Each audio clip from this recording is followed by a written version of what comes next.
दोस्तों, क्या आप जानते हैं महाभारत की एक अज्ञात प्रेम कहानी जो जग जाहिर थी। देवी गंगा के पृथ्वी पर आने का किस्सा जगत प्रसिद्ध है। सब जानते हैं कि भागीरथ की तपस्या से गंगा प्रसन्न होकर धरती के जीवों के उद्धार के लिए आई थी। परंतु पृथ्वी पर आकर गंगा ने महाराज शांतनु को पति रूप में क्यों वरण किया? उन्होंने 7 पुत्रों को जन्म देकर पानी में क्यों बहाया तथा 8वें वसु को क्यों छोड़ दिया? इसके पीछे रहस्य क्या है? कहानी इक्ष्वाकु वंश की है। इसमें महाभीष नाम के एक प्रतापी राजा हुए थे। महाभीष एक बार देवताओं की सभा में उपस्थित थे, जिसमें देवनंदी गंगा भी थी। महाभीष गंगा के रूप पर मोहित थे। गंगा भी उस सभा में सारे श्रेष्ठ जनों की उपस्थिति के बावजूद वे एक दूसरे को एकटक निहार रहे थे। प्रेम के विषय में परिचित है। कहते हैं ना कि प्रेम न जाने जात कुजात, भूख न जाने खिचड़ी भात। 2 प्रेमी महाभीष और गंगा उस भरी सभा में भूल गए कि वे दोनों अन्य गणमान्य जन जैसे ब्रह्मा, रुद्र, देवतागण की उपस्थिति में हैं। खैर, गणमान्य जनों में उनकी इस हरकत को नजरअंदाज कर दिया तथा तभी पवन देव का एक झोंका आया एवं गंगा देवी का आंचल लहराकर भूमि पर गिर गया। अन्य देवता गणों ने गंगा का आंचल जमीन पर गिरते ही अपनी दृष्टि फेर ली, पर महाभीष एकटक प्रिया को देखते रहे। ब्रह्मा उस समय वहां उपस्थित थे तथा महाभीष की उद्दंडता देखकर समझ गए कि महाभीष का नैतिक उत्थान अभी संपूर्ण नहीं हुआ था। वे देवताओं के समकक्ष पराक्रम के बल पर पहुंच गए थे, परंतु उनका मन अभी भी माया के अधीन था। माया की सबसे मुखर अभिव्यक्ति है प्रेम। प्रेमियों को पता नहीं चलता है। माया का जाल गहराता है एवं वासना प्रेम पर हावी हो जाती है। स्वर्ग में पृथ्वीवासियों के वासना के लिए स्थान नहीं है। देवी गंगा का आंचल जमीन पर गिर गया था, परंतु महाभीष ने अन्य देवताओं की भांति अपनी दृष्टि नीचे नहीं की। इसका अर्थ था कि अभी देवत्व पाने में कुछ सीढ़ियां बची रह गई। श्रम करना बचा था। सबक सीखना जरूरी था। सबक सीखने का स्थल धरती है। और ब्रह्मा ने 2 प्रेमियों को श्राप दे दिया। उन्हें श्राप दिया कि मनुष्य लोग जाओ, वहां जाकर पुण्य एकत्रित करो तथा उसके बाद तुम दोनों स्वर्गलोक में प्रवेश की पात्रता जुटा पाओगे। धरती पर जाकर जब महाभीष एवं गंगा को कर्मों के द्वारा श्रेष्ठता की ऊंचाई को चढ़ना था, ऐसा लगता है कि स्वर्ग से पतन की कथा पुरानी है। नहुष के साथ भी यही हुआ था। वासना ने उसे मति भ्रष्ट कर दिया और वे शची पर मोहित हो गए। महाभीष मर्यादा के नियम भूल गए तथा प्रेमवश अनुचित आचरण कर दिए। अब देवलोक में आकर इंद्रियों पर अधिकार नहीं रख पाए तो उन्हें वापस पृथ्वी पर लौटना था, परंतु ब्रह्मा ने उन्हें इतनी स्वतंत्रता दी जिससे कि वे यह तय करें कि वे किस घर परिवार का चुनाव कर सकें, किसको अपना पिता चुनें, जिससे उनका भाग्य पथ निर्मित हो पाए।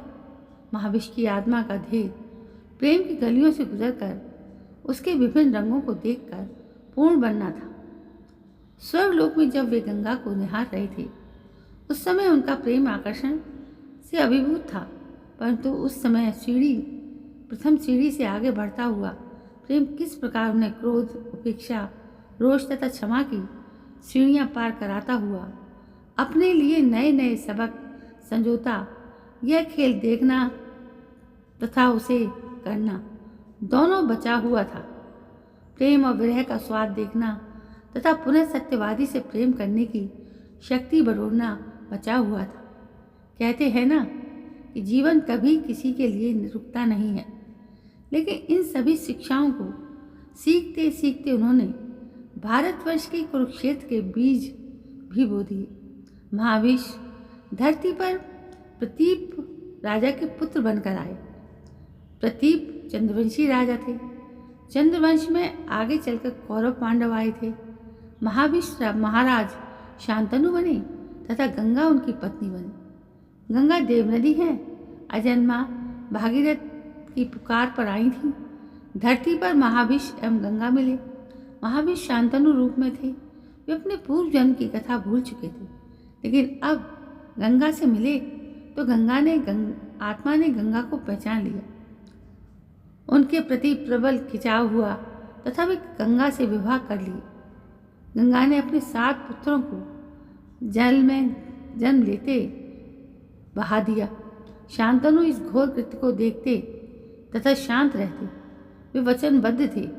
विवाह पूर्व गंगा ने उनसे वचन लिया था कि वे उन्हें किसी भी कृत्य पर टोकेंगे नहीं तथा यदि उन्होंने टोका तब गंगा उन्हें छोड़कर चली जाएगी। वास्तव में गंगा अपने 7 पुत्रों की हत्या नहीं कर रही थी, बल्कि उनके श्राप का उद्धार कर रही थी। वे वसु थे जिन्होंने महर्षि वशिष्ठ की कामधेनु रूपी नंदिनी गौ को चुराने में प्रभास का साथ दिया था। शांतनु को इतिहास मालूम नहीं था। वे तो बस देख रहे थे कि गंगा का कठोर हृदय द्वारा किया गया अमानवीय कृत्य और उसे प्रेमवश नजरअंदाज करने की कोशिश कर रहे थे। 7 बार ऐसा हुआ तथा शांतनु का मन विदीर्ण हो गया। वे गंगा पर बिफर पड़े, अपने संतान की जीवन रक्षा की भीख मांगने लगे। गंगा ने उन्हें उनके वचन का स्मरण कराया तथा बोला, अब हमारे रास्ते अलग होते हैं। गंगा का आचरण भी उनका निजी निर्णय नहीं था। वे शापोद्धार कर रही थी। 7 वसुओं का 8वें वसु को जीवन पिता के हस्तक्षेप के कारण बच गया। इसमें भी पिता की ममता नहीं थी, बल्कि 8वें वसु को दीर्घ काल तक पृथ्वी पर रहने का श्राप मिला था। वे भीष्म कहलाए, लेकिन इन सब में शांतनु अनेकों बार प्रेम के कठिन गलियारों से गुजरे और धैर्य तथा अधैर्य के बीच झूले, रोष एवं क्षमा के बीच तपे और गले तथा प्रेम के उन अध्यायों को पढ़ पाए जिसे महाविष रूप में पढ़ना भूल गए थे। वासना सतही है, परंतु प्रेम भीतरी तौर पर हमें बदल देता है एवं कई बार इस बदलाव में इससे जुड़े हुए किरदारों का कर्म बंधन नष्ट हो जाता है, जैसे 7 वसुगणों का उद्धार हो गया। तो दोस्तों, ये थी एक कहानी जो प्रेम से शुरू हुई, श्राप में बदली और फिर जन्म में बदली, उसके बाद फिर से एक हुए वो दोनों। दोस्तों, ये कहानियाँ जो पुराणों में मिलती हैं ये बहुत ही अद्भुत हैं। इन्हें जितनी बार पढ़ा जाए उनमें एक न एक ऐसी घटना होती है जिसके प्रति हमारा खिंचाव हो जाता है। मुझे भी ये कहानियाँ इसीलिए अच्छी लगती हैं कि इसमें कुछ ना कुछ अट्रैक्शन है। तो आपको भी ये कहानियाँ पसंद आएंगी। आप बस इसे पूरा पढ़ें। स्टोरीज मेरा चैनल है जिसको आपको सब्सक्राइब करना है। कल मैं फिर हाजिर होती हूँ, तब तक के लिए जय हिंद, वंदे मातरम।